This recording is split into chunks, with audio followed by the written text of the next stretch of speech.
Hi, I'm Dr. Thomas Armstrong, and I'm making a series of short videos to introduce my new book, The Power of Neurodiversity: Unleashing the Advantages of Your Neurodivergent Brain.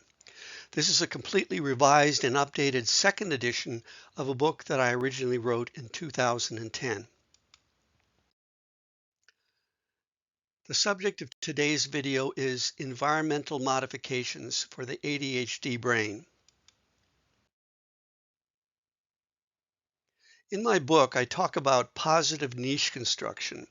It's a term that I borrowed from evolutionary biology, and it's essentially what birds do when they build nests, or ants when they build anthills, or bees when they build hives. They're creating environments that allow them to do what they do best, unimpeded in an optimal way. And I suggest that we should do this with neurodivergent individuals, or help them do this for themselves, help them create environments where they can maximize their strengths and minimize their difficulties.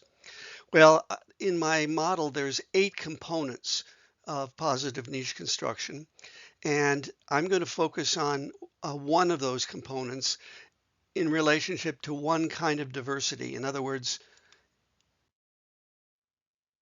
environmental modifications for people with ADHD.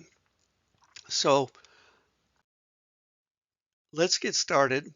And one of the simplest and yet most powerful environmental modifications for ADHD is nature. Research has suggested that when kids are in natural settings, their ADHD symptoms go down. And the wilder the setting they're in, the more the symptoms go away. So this makes it a kind of a no-brainer when you want to reduce your symptoms, just go out on a nature walk. Um, or alternatively, try to bring as much of nature into your office or your classroom as possible. There's no specific research on that I know of a plant life in the classroom or the office space or the home, but I would suspect that it has a positive, powerful effect on those symptoms.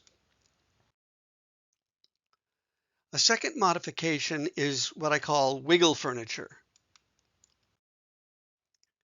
One of the classic examples of wiggle furniture in a typical office is a swivel chair. And these chairs are getting more and more, I was going to say expensive, but they're also getting more elaborate, more ergonomic, so that they are not just places that you can spin around in or move the wheels back and forth as you're working, but can also have your back supported and your neck supported and so on. Another common item of furniture is a rocking chair, which allows a person to be in movement while they're reading or writing or studying or whatever it may be. And I suggest that everyone have a rocking chair in their classroom, a reading rocking chair in your office, in your living room or your study room, or wherever you like to focus on any kind of work that you might otherwise feel distracted with.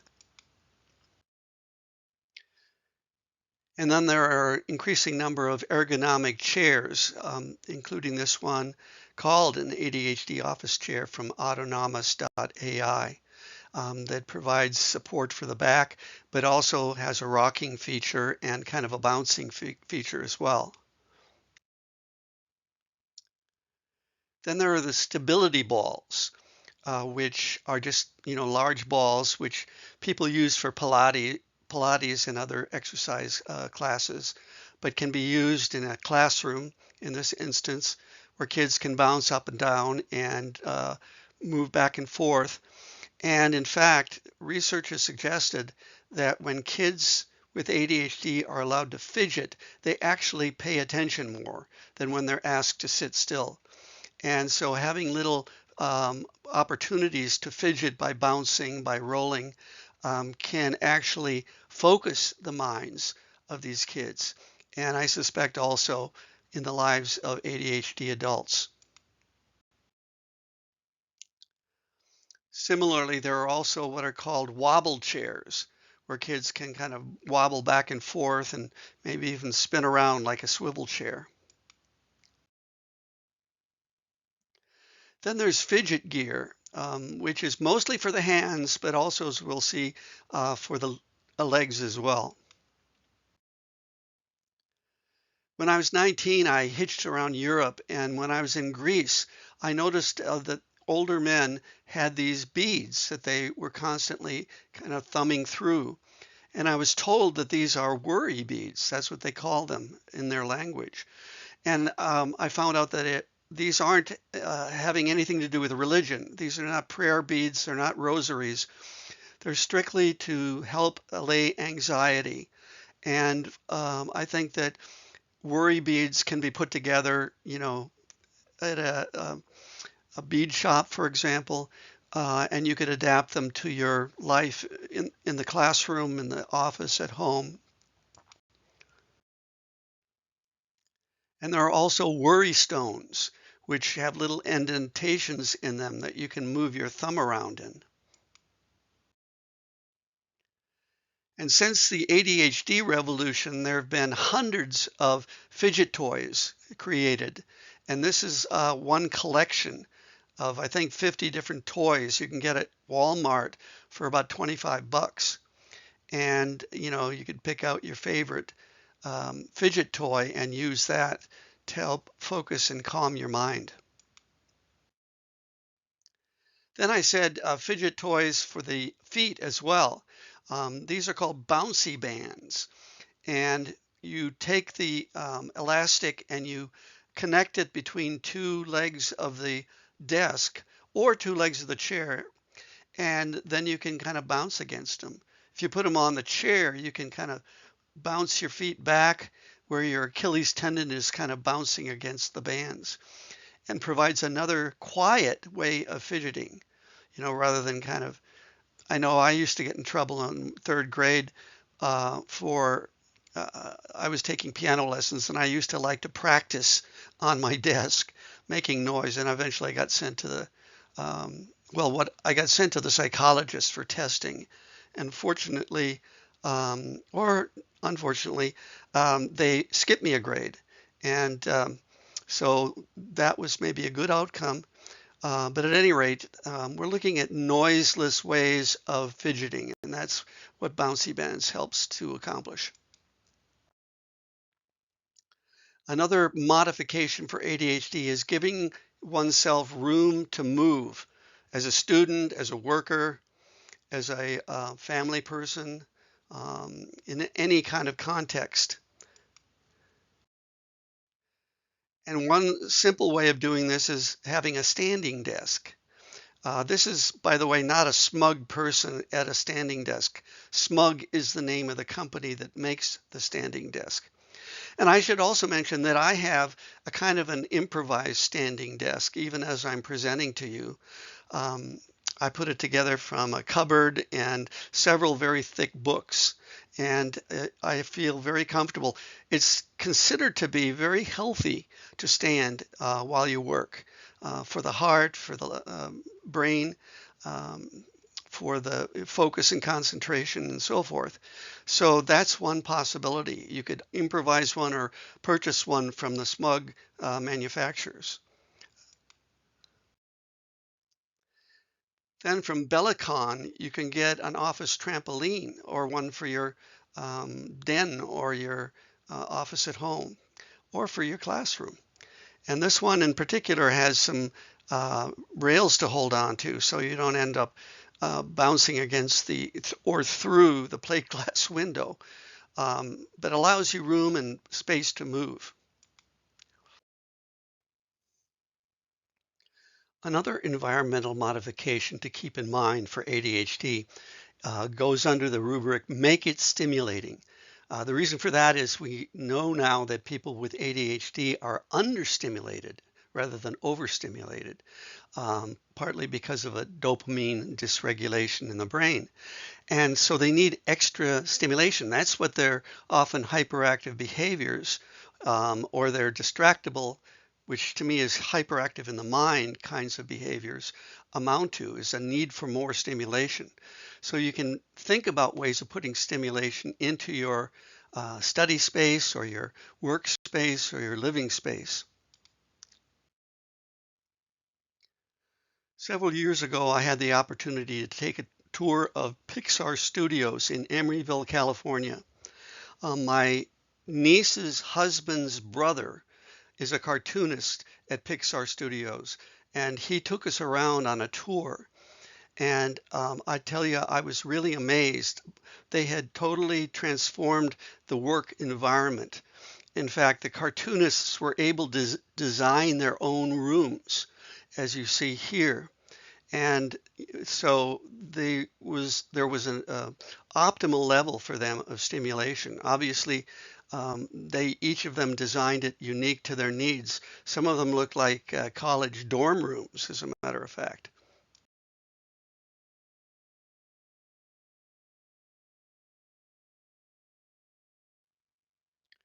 The last tip I wanted to give you is to do your most focused activities during the time of day when you find yourself most attentive.